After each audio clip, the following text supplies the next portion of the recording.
The comments and statements made within the show are the opinions of the commentators and their guests, have not been evaluated by the FDA, and are in no way attempt to diagnose, treat, mitigate, cure, or prevent any disease or illness. The contents of the show are not to be construed as medical advice. If you have a health condition or health concern, please contact a licensed, qualified healthcare practitioner.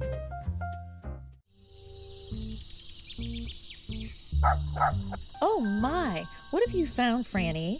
Let's see what they say. Latest and greatest. You found more. Wow, I wasn't expecting that. Excellent sleuthing, Fran. Fran, I think this is a new case for the Supplement Super Sleuth. Dig, Franny, dig! Time to go down the rabbit hole and see what we can find. Goodness, where are we? Aha! Take a look at this. Hi, everyone. Supplement Super Sleuth here. My name is Nan, and we're back for another episode. It's episode 38. It's always so amazing to me. These things keep rolling on, right? We've been doing this podcast about 2 times a month. It seems to be an okay cadence. I can't manage to squeeze in a third or a fourth in a month. Too many clients. That's not a bad thing. I'd rather be focused on taking care of people one-on-one as an herbalist, so that's all good, right? But it's really great to do these podcasts. I like doing them. I like keeping everyone who's in my practice kind of up to date on new info. So, and I like to share, a lot of information that's going on in the natural products industry, and also update on research on herbs, etc. So I have 4 different segments. Naturals in the News is the segment that I do the most, I think. My favorite things is where I spotlight an herb or supplement with a deep dive into the history, clinical research, and clinical use of that spotlighted subject. Naturals in the Know is where I interview key thought leaders, and we'll be having one of those this month. Should be really interesting. And finally, our newest segment entitled What's Old is New Again, which we're going to air in August, and that should be really tons of fun. All right, so with all that said, welcome back to the show, and let's begin. Let's start with Naturals in the News headline: Bacopa offers promising therapeutic agent for Alzheimer's disease and other age-related neurodegenerative disorders. I had a filling this morning, just one tiny one, and my lip is still numb. So if I'm just stumbling over my words, I apologize, people. I definitely am having a hard time making my lip work. It's funny. But I wanted to share this article that is found. You can find it on the American Botanical Council website. It's Herb Clip issue 712. And it was posted on May 15th, 2023. Really promising, if you will, for some supportive herbs for mental or mind or brain health. Bacopa does have some uplifting qualities to it, but the article, which is available for all of you, was published in the Biomed Pharmacotherapy Journal in September 2022. And the headlines to that is Investigating Neuroprotective Roles of Bacopa monnieri Extracts, Mechanistic Insights, and Therapeutic Implications. Now, just to state this for the record, is that this is early research on Bacopa, and it in no way means that Bacopa is used directly for people who have Alzheimer's disease. So, but definitely there's a lot of research into biomechanics and the mechanisms of actions of this particular herb, especially some compounds in there. So let me share some of that with you.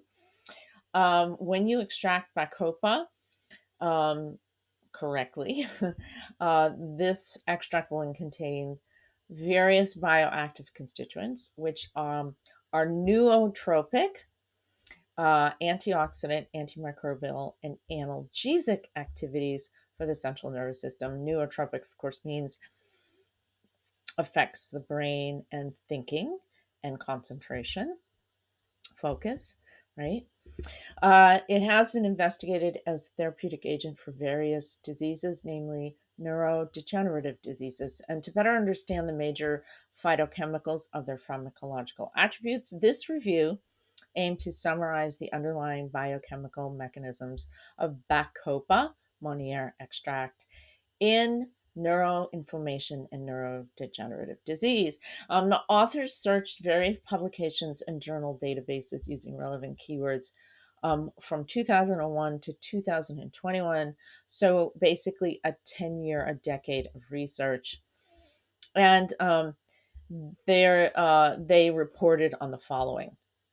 Saponins are a significant component of Bacopa Monnier extract. They are either four-ringed, which is steroidal, or five-ringed, which is triterpenoid. So they do different things. Um, there are several subtypes of the compounds called bacosides, bacopasides, bacopasaponins. Okay, and they're all neuropharmacological and nootropic in their effect. Bacoside A is the most pharmacologically active compared to bacoside B and other compounds found in Bacopa. It acts as a very potent antioxidant in the brain. It's been shown in mice to offer hepatoprotective effects, so that protects the liver. And it's also scavenges free radicals and protects fats from oxidation. And owing to its strong antioxidant potential, bacoside A could be used to manage opioid induced nephrotoxicity and also liver toxicity. So, bacoside A has demonstrated anti cancer activities in vitro, especially against glioblastoma, which is a very aggressive type brain tumor. Bacosides 1 through 12 are important saponins that interact with sterols and are involved in membrane disruption. And in vivo, bacosides have been shown to offer neuroprotective activity and increase adenosine triphosphate production and antioxidant activity in the brain. So that's promising. Bacoside 1 and 2 have been shown to have anti-cancer activities against several human tumor cell lines. So that's in vitro. And there are other compounds whose role is yet to be explored. Okay, so there's a lot of compounds in Bacopa, and they've only explored something to the tune of 20 different types. So usually in herbs, there could be anywhere from 3 to 500 separate chemistries. That's why they're very complex. So there's a lot more to explore. Um, so, although the pathology of Alzheimer's disease is multifactorial, an important feature is the aggregation of this compound called tau, TAU, and amyloid beta peptides or plaque formation. Findings on the role of Bacopa Monnier extract against the accumulation of these neurotoxins could be a promising therapeutic approach to prevent or treat um, Alzheimer's disease. Neuroinflammation is another pathological feature of AD, Alzheimer's. Several factors, including exposures to toxins, traumatic brain injury, autoimmunity, all can contribute to the development and severity of that disease. Fractions of Bacopa Monnier extract were found in vivo to significantly reduce pro-inflammatory proteins and down-regulate inflammatory pathways. And through these actions, Bacopa Monnier extract could offer therapeutic effects on other neurological disorders. So, based on the review, the authors concluded that Bacopa Monnier extract is a promising therapeutic agent that may be effective in preventing Alzheimer's disease and other age-related neurodegenerative disorders through its neuroprotective and anti-inflammatory properties. However, as a reminder, further evaluation of the bioavailability, so are these compounds are available to you when you take them as an extract, possible toxicity if you take them for long periods of time, will they build up in the system? Is there anything in there that may become toxic? And structure function relationship of each type of extract of Bacopa um, is necessary to develop effective herbal drugs for clinical use. So, additionally, more in vitro, in vivo, and silicio based studies on these phytoconstituents constituents are needed to identify drug targets implicated in neurological diseases. So, there's no conflict of interest with the researchers who worked on this article. And it's always really interesting to me. And of course, with herbs, one of the things about them, they're superfoods, so you have to take them and take them for, you know, as sort of a pre use of the herb.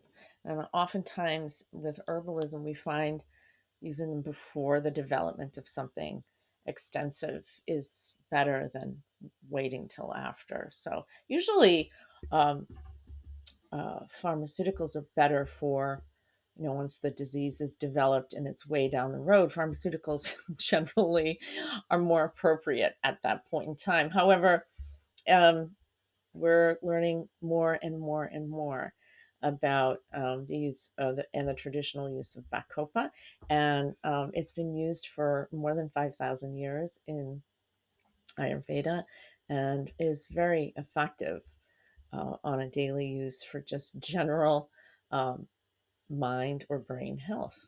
Okay, so that was our wonderful first Naturals in the News.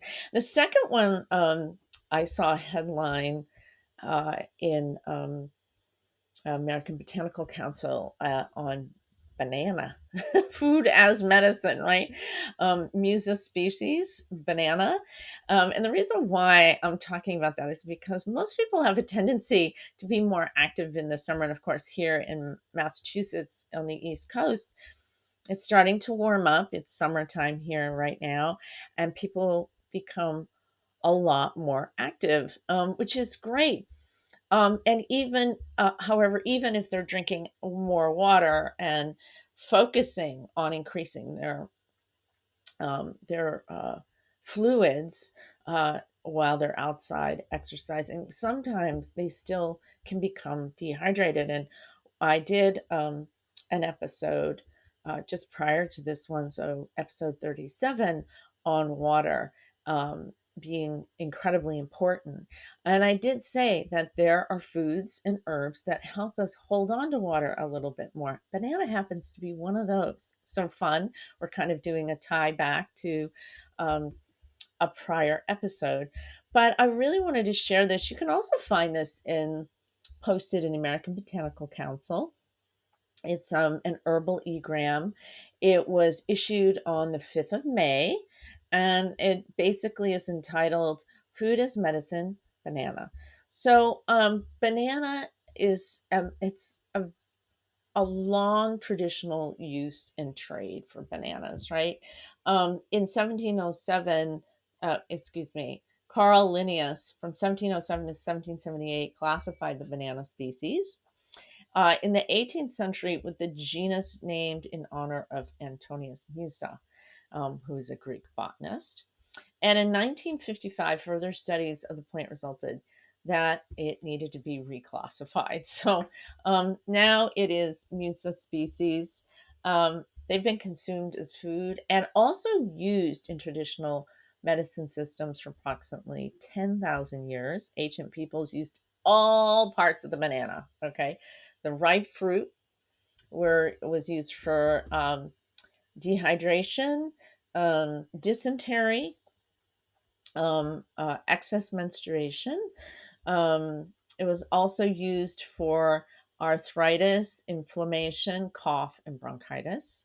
In Iranian traditional medicine, bananas were used for depression and different kinds of states related to mood changes. They're a very popular food to give to sick babies and children because they have excellent nutrition, and they stop if you're if there's diarrhea and vomiting. They can put the nutrition back in. They have great electrolytes, and as a lot of people know, they're very high in potassium, and they very much are. The peels are often used in as poultices for cuts, swelling, and burns. They're really great for burns. So for some reason, if you're out and about and somehow you get burned, um, you can use a banana peel to cool it and moisten it, and keep it from hurting. A fresh piece of banana peel placed continuously against a plantar wart every day for 6 weeks was observed to remove the wart in a case study. Bananas are very popular. They are one of the leading crops in agriculture and trade. Global banana productions from 2017 to 2019 had about 116 million tons, $31 billion for the crop. Pretty incredible, right? Big crop. They are under some threat because of weather patterns, um, and also illnesses. Commercial banana production, um, also over the, and I mean decades, hundreds of years, that they've been a really important part of food trade. There's been a lot of greed and a lot of death involving bananas. I know not today, but in the past they really were. Bananas have a lot of this compound called carotenoids. They are full of fiber and also very rich in potassium. The fiber is a very interesting fiber. So if you like your bananas more green instead of more ripe, you're getting a type of non-digestible fiber that's really good for the large intestine and for your microbiome. The longer you allow the banana to ripen, the more that fiber is broken down and the sugar and fructose increases in the fruit. So, some people prefer really green bananas, and that's a good way to eat your banana. So you get that kind of non-digestible fiber that's really good for your microbiome, and also you get high amounts of carotenoids, which are really good for your eyes. Those particular carotenoids are associated with strengthening your immune system and decreasing the risk of developing degenerative diseases such as cancer, cardiovascular disease, cataract, and macular degeneration. So those carotenoids work synergistically with vitamin A. They're precursors to vitamin A, and they really help with healthy vision. And again, the longer you wait and the more ripe that banana is, the less you have of those particular types of carotenoids. So the fiber in the banana, again, they call them resistant starches, but they're less digestible. They don't digest in the small intestine, and instead they ferment in the colon, and it's really, really a great promotion. It's a prebiotic for your beneficial bacteria. Um, when you feed your beneficial gut flora these resistant starches, they produce short chain fatty acids like butyrate, or butyrate's really important, but there are others too. And those play a huge role in the prevention of developing digestive disorders such as Crohn's disease and ulcerative colitis. And despite the high sugar content, the more green that you eat your bananas, the more slowly the fiber is digested, which means that you don't get this rush of fructose in the beginning. Again, if you eat that banana and it's really brown, it's going to be more fructose and less of those resistant fibers. So it's a really interesting kind of fruit, and how you eat it really can make a difference in the end. Um, so bananas fall somewhere in the medium range on the glycemic index. And again, if you eat them more green, they are lower in glycemic index, and if you eat them more brown, they're higher. So they're pretty interesting. They have flavonoids, phenolic acids, and sterols. They're anti-inflammatory. They're really soothing, and they help you hold that. Those resistant starches help you hold on to moisture in your digestive tract, which is really important. Um, so the green banana has tannins and it's astringent. Um, and sometimes they take the green banana and make it turn it into a flour for consumption and also for bulking. So you might see the green banana flour in fiber products, and it's a really good resistant starch that can be linked to reducing blood cholesterol levels, increasing the synthesis of B complex vitamins and mineral absorption, and improving your immune response. Um, so a lot of people avoid bananas. And again, I think the important thing to do is to consider the greener banana for your health and longevity. One banana is about 113 calories. That yields about 1.4 grams of protein, and varying degrees of carbohydrate. So it can be up to 26.4 grams of carbohydrate, with many of those carbohydrates as resistant starches, and 0.3 grams of fat. It's very low in fat. It's an excellent source of vitamin C. Has 14 milligrams of vitamin C. Vitamin B6, almost a quarter of a milligram. Manganese, and again, dietary fiber and resistant starches. It has 370 milligrams, 75 milligrams of potassium, which is why it's like one of the best natural electrolytes that we can have. It has 32 milligrams of magnesium, um, and also yields a pretty good amount of folate. It has about 16 micrograms of folate, 0.76 or 716 micrograms of niacin, um, and 6 micrograms of thiamine, and 1 microgram of riboflavin. So it has some vitamin E. Vitamin A is pretty good for a fruit. 3.8 micrograms of vitamin A and some vitamin K. So incredible fruit, great for the summertime.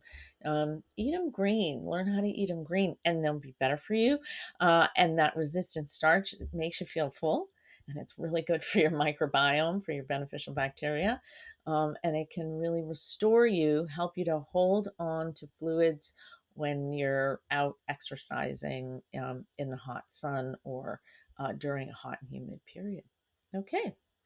All right. Moving on to my next naturals in the news topic. I wanted to share this with you.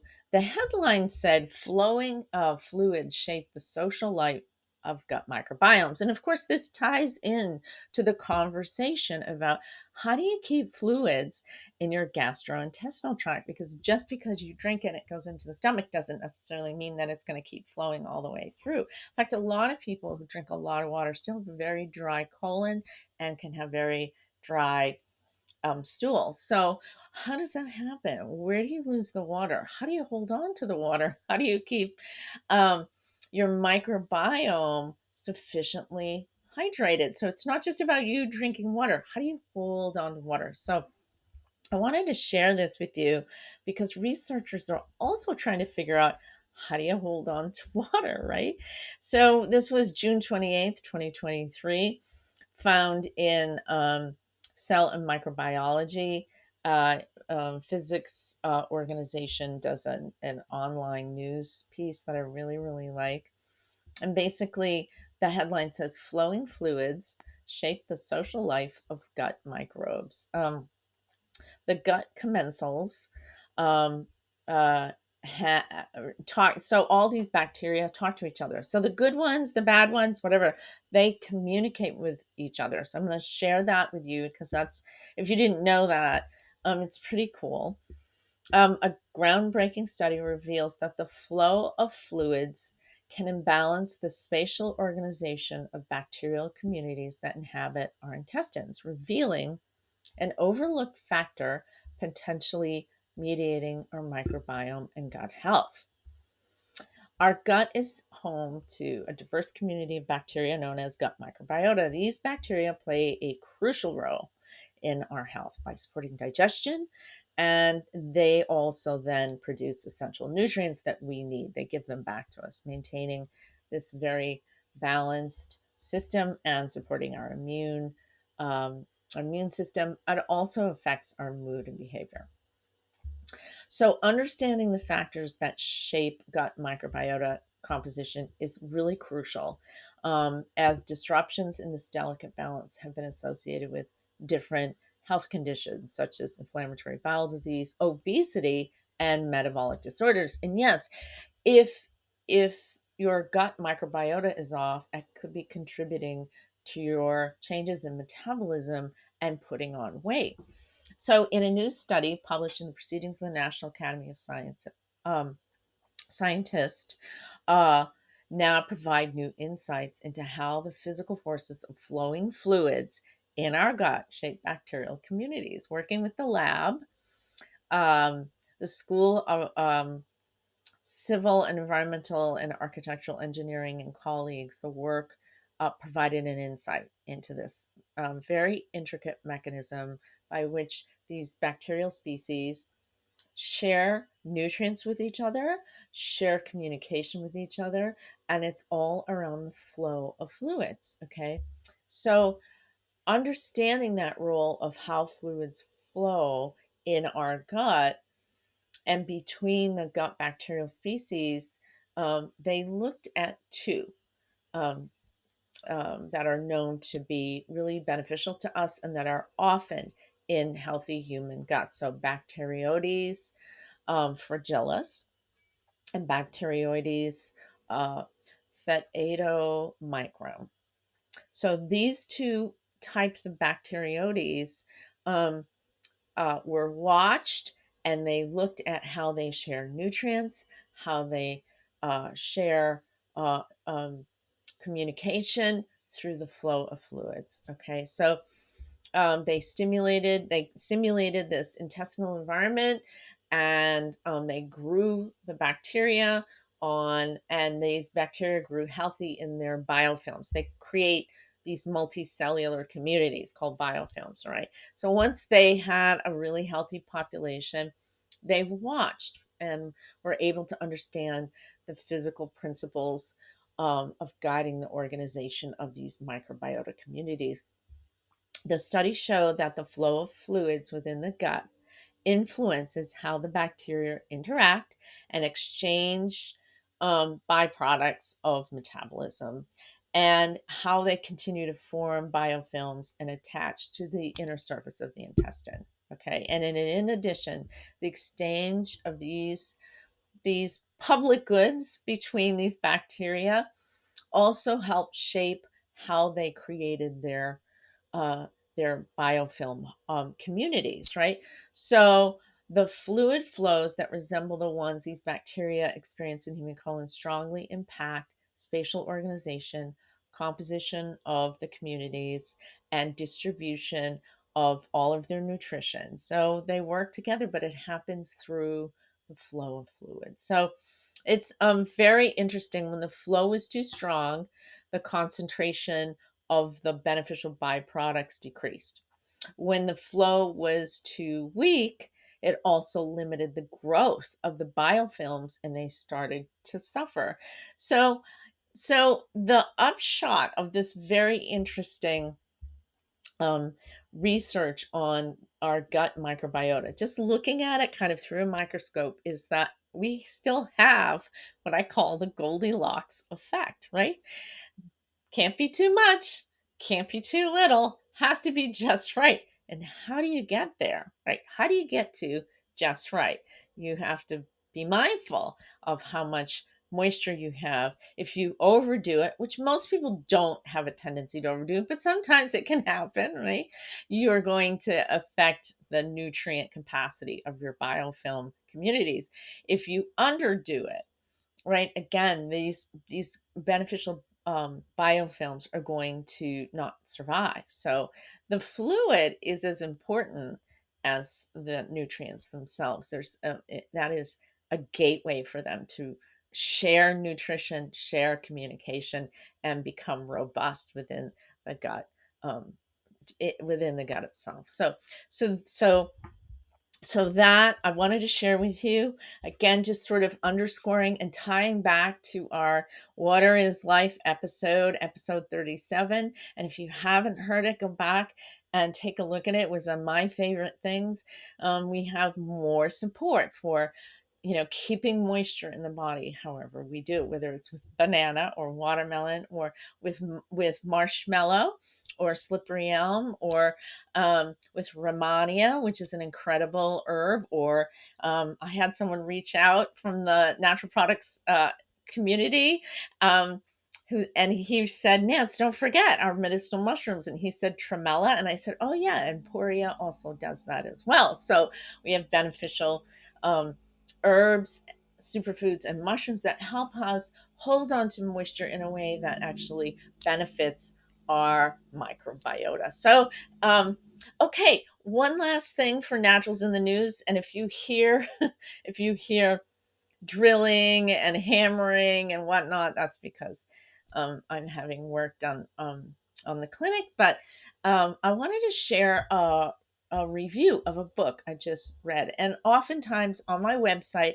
I have a list of books that I think are really interesting and may help you answer some questions or ask new questions about health and herbs, and taking care of yourself in a kind of DIY way, so that if you're interested in managing your own health for the most part, other than seeing your physician once a year and having really great, vibrant health, you can also check the book list that's on my website.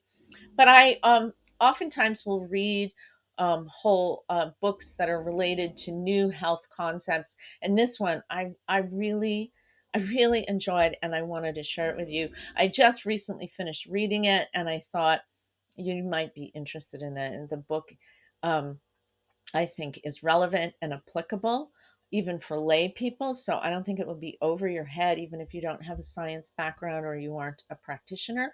The book is entitled Drop Acid: The Surprising New Science of Uric Acid, the Key to Losing Weight, Controlling Blood Sugar, and Achieving Extraordinary Health. And it was written by Dr. David Perlmutter. He is someone who's he wrote a book called Grain Brain. Yep, and that's also excellent. You should check that out.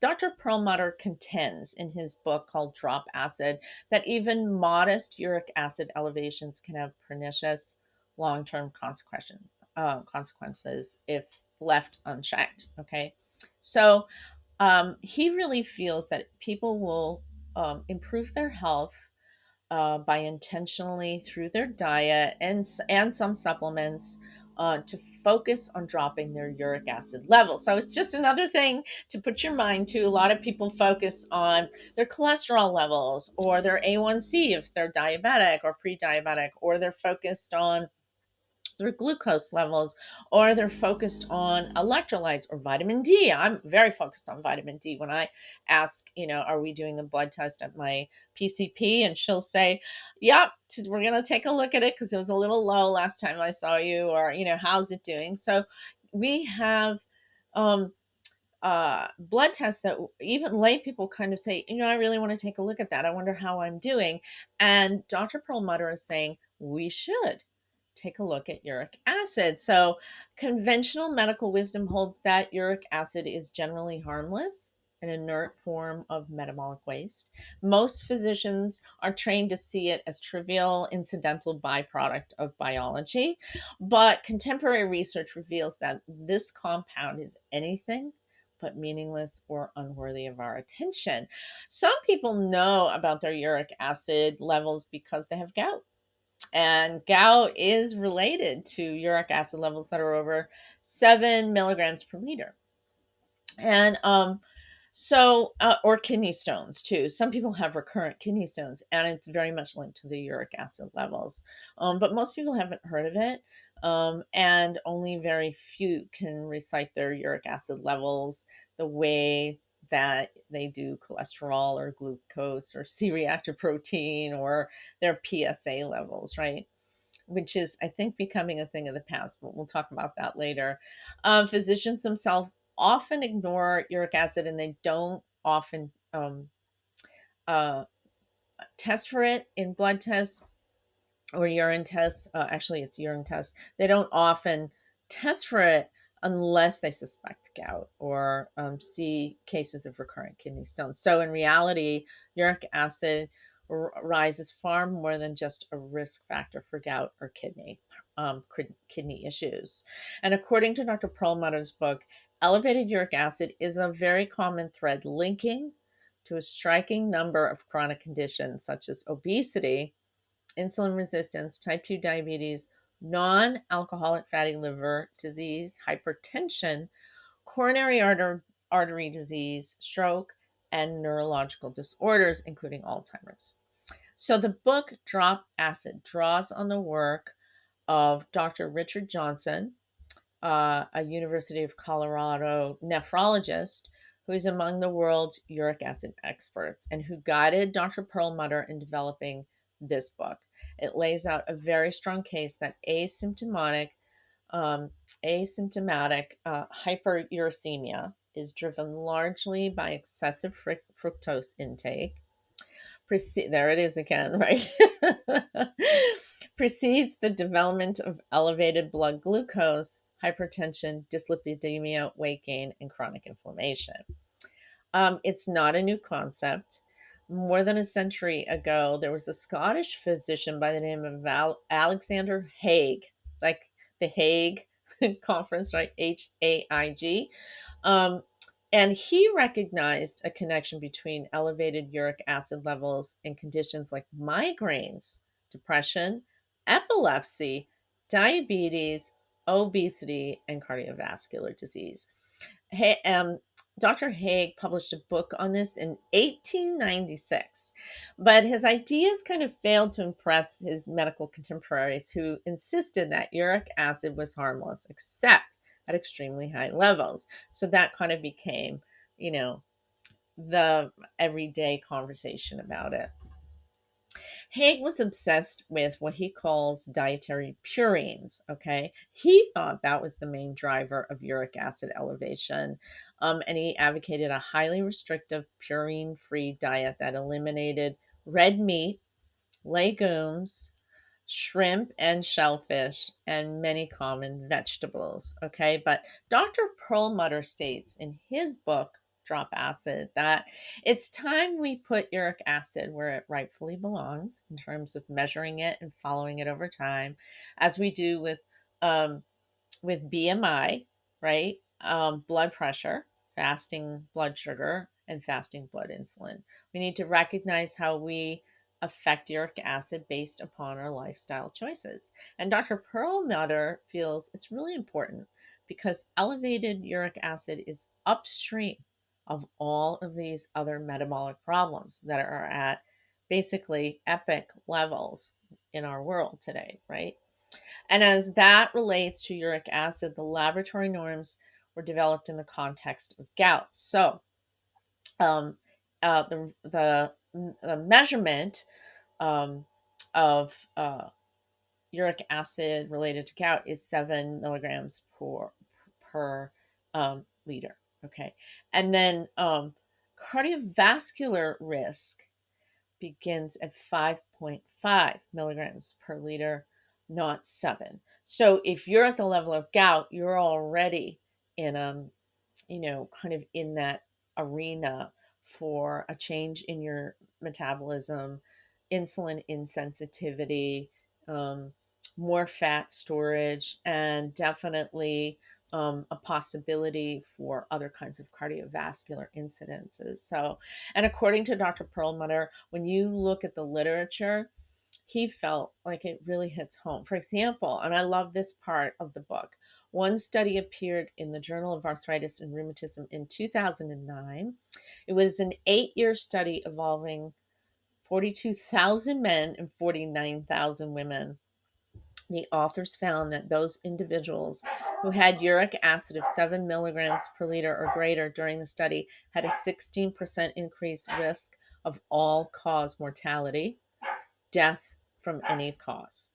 They also had a 39% increased risk of cardiovascular mortality and a 35% increased risk of dying from ischemic stroke. So for every point of uric acid elevation over 7 milligrams per liter, there was an additional 8 to 13% risk of all-cause mortality. So fascinating. And the book Drop Acid states that in our current society, fructose is far more a culprit than purines. But purines, you got to pay attention to those too, right? And we'll talk about that in a second. But the book has what's called lower uric values diet, the LOVE diet. It was fascinating. I really recommend the book. It was really an interesting kind of slant on it, right? And it emphasizes yet again fructose reduction and how crucial it is that we really try hard to get fructose, especially high fructose corn syrup, out of our diets. And while it does recommend reducing purine rich meats and fish, the Love diet does not entirely eliminate them completely. Okay. So purine rich meats are cured meats such as bacon, prosciutto, capicola, right? All those cured meats that so many people love, like sausages and so on and so on. And canned and cured fishes, such as cured salmon or gravlax, and shellfish such as shrimp and lobster, clams and mussels. And I'm in New England, I'm on the coast. Summertime's all about that stuff. So just limit it. I mean, I get it. Like if you love it and it's your thing and you want to go have some scallops, okay, but don't have them every week, right? So we've really learned though that uric acid elevation it's really important to focus on now, and it's a powerful signal to our metabolism to do something important. Things like raise your blood pressure, raise your blood sugar, increase production of body fat, reduce the use of body fat for energy. Because when your uric acid levels are up, it means you're preparing for starvation. You're preparing for winter. You're preparing for a time when you won't have food. But the problem is we have food all the time, and we have we're not even seasonal. I remember being a little girl and food was seasonal. You could not get watermelon in the winter. Wasn't going to happen, right? Now you can. You can get watermelon juice in the middle of winter, which is not so great because it's really cold. It's a refrigerant and it's already cold outside, and you're drinking a refrigerant. Doesn't really make sense to your body. But because we have food that's always available, and because fructose is so high, and because purine rich foods are so available, we really need to focus on this now. And the upshot of the book and Dr. Perlmutter's recommendations are to reduce the consumption of fructose, not necessarily whole fruit and berries. Actually, they're a whole other thing, right? They're mostly fiber, but fructose found in condiments, fruit juices, beverages of all kinds, soft drinks, and alcohol. That's another one. A lot of people have gout, they drink red wine, they get gout, right? But all alcohol actually can contribute to it. And the nutritional supplements quercetin and luteolin, according to Dr. Perlmutter, are also recommended. They target that very same enzyme, xanthine oxidase, that the drugs allopurinol and febuxostat, those two drugs are used to treat gout, and they do successfully. But quercetin and luteolin together, so you need to take 5 milligrams of quercetin and 100 milligrams of luteolin, but also DHA, 1,000 milligrams of DHA, vitamin C at 500 milligrams a day, and chlorella, which is a favorite of mine, is 1,200 milligrams a day. So, he recommends those 5 key supplements plus the Love Diet. And I found the book really interesting. I think it's accessible and I think it's applicable. I do find that some of my aging clients, struggle. They come up against um, issues relating to their cholesterol and blood pressure and blood sugar values, and they don't understand because they may be eating more. They might be watching their caloric intake, and they might be exercising is really great at reducing uric acid levels as well, according to Dr. Perlmutter. But I think it's really important to underscore that taking 5 supplements isn't going to change the overarching issue of what you're consuming. Lowering or eliminating high purine foods and eliminating high fructose corn syrup and fructose sources um, will lead to lower uric acid levels, which helps overall as you're aging to create balance in your metabolic profiles. Okay. So we're on our way to close the episode today, and you're probably wondering who I am. I have had a complementary and alternative health and herbal clinic, sometimes part-time, now all the time. I had a full-time when I was in my late 20s, early 30s, and then went off and was a spokesperson and educator in the natural products industry for about 25 years. And now I'm back full time in my practice, which is really fun. And you can connect with me in person by going to my website, www.watersedgewellness.com, or you can reach out to me through my social media sites on Instagram, Facebook, YouTube, but also TikTok. My TikTok page is entitled Herbal Answers. I'll be doing this podcast a couple of times a month. I might throw in a third one occasionally here and there. The cadence of twice a month is basically what I can get done, pulling really good content for all of you and making sure that it's researched and has lots of footnotes. So I'm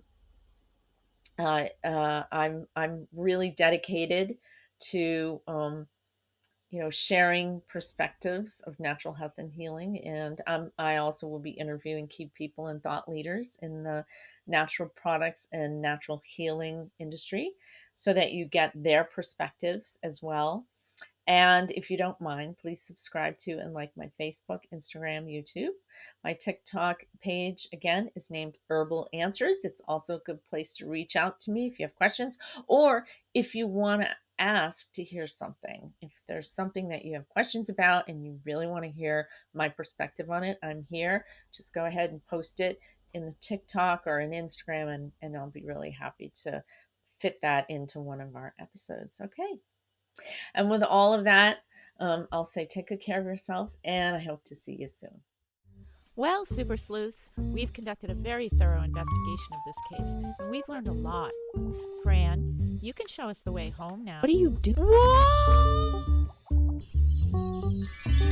Fran, you're amazing! We're home! Tune in again for the next Supplement Sleuth adventure. Take good care, and Fran and I will see you soon. Say goodbye, Fran.